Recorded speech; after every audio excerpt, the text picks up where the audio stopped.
Bismillahirrahmanirrahim. Assalamualaikum warahmatullahi wabarakatuh. Perkenalkan, nama saya Muhammad Taqwa, Stambuk D1A1 19044, kelas B jurusan Agribisnis Fakultas Pertanian Universitas Halu Oleo. Pada kesempatan yang berbahagia ini, saya akan menyelesaikan tugas dari mata kuliah Studi Kelayakan Investasi Agribisnis, di mana pada kesempatan ini saya akan membahas tentang payback period atau biasa disebut juga dengan periode pengembalian modal. Oke, sekarang kita masuk ke pembahasannya. Cekidot.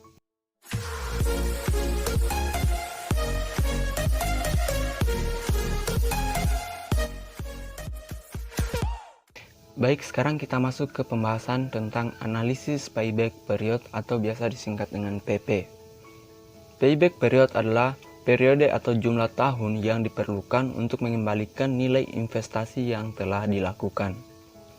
Payback period dalam bahasa Indonesia dapat disebut juga dengan periode pengembalian modal. Para investor atau pengusaha sering menggunakan payback period atau periode pengembalian modal ini sebagai penentu dalam mengambil keputusan investasi, yaitu keputusan yang menentukan apakah akan menginvestasikan modalnya ke suatu proyek atau tidak. Suatu proyek yang periode pengembaliannya sangat lama tentunya kurang menarik bagi sebagian besar investor. Kelebihan dan kekurangan payback period. Kelebihannya yang pertama yaitu memudahkan kita untuk merencanakan investasi untuk proyek dengan menentukan lamanya waktu pengembalian dana investasi. Kemudian yang kedua yaitu memberikan informasi tentang lamanya break-even project. Kemudian yang ketiga yaitu membandingkan dua proyek yang punya risiko dan rute yang sama dengan cara melihat jangka waktu pengembalian investasi dan memilih payback period yang lebih pendek. Di samping ada kelebihannya, ternyata payback period juga memiliki kekurangan. Yang pertama yaitu mengabaikan penerimaan investasi yang sudah diperoleh setelah payback period terpenuhi.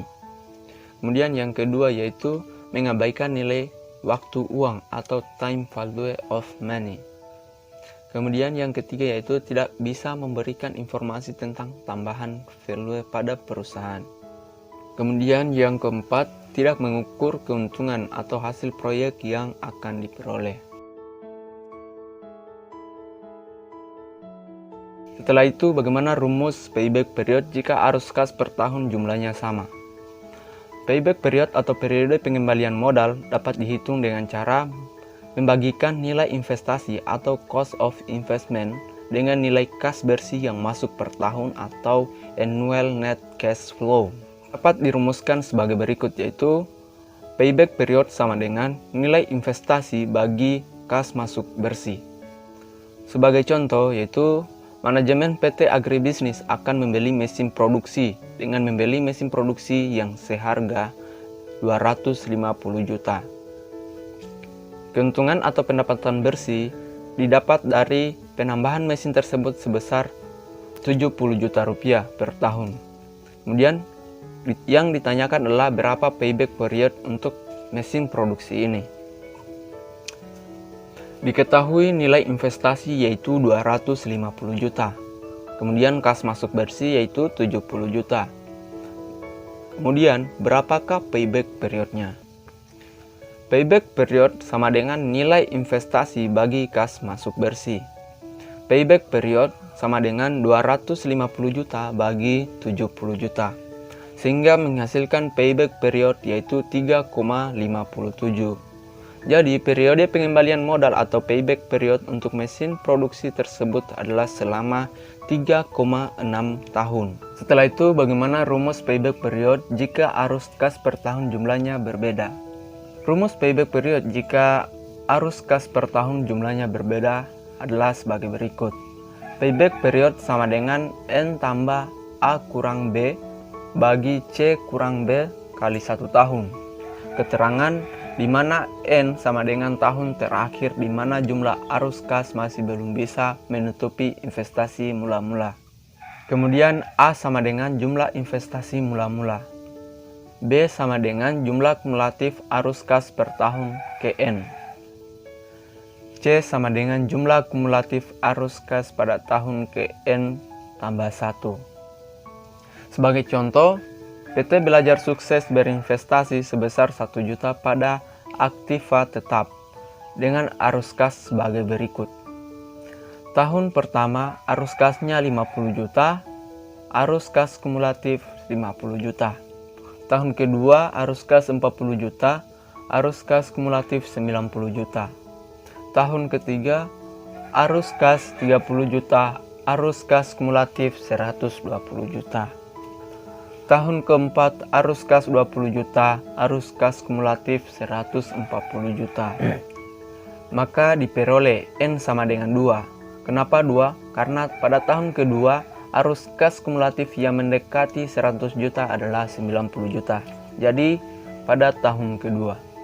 Kemudian A adalah nilai investasi, yaitu sebesar 100 juta. Kemudian B sama dengan 90 juta. Kenapa 90 juta? Karena arus kas kumulatif yang mendekati 100 juta adalah 90 juta.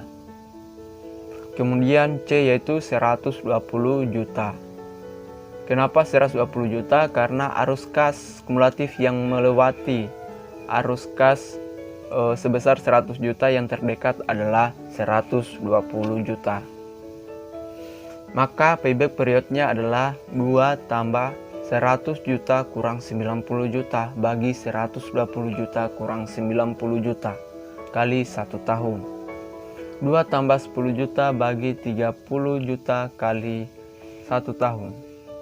Sehingga menghasilkan 2/3 tahun.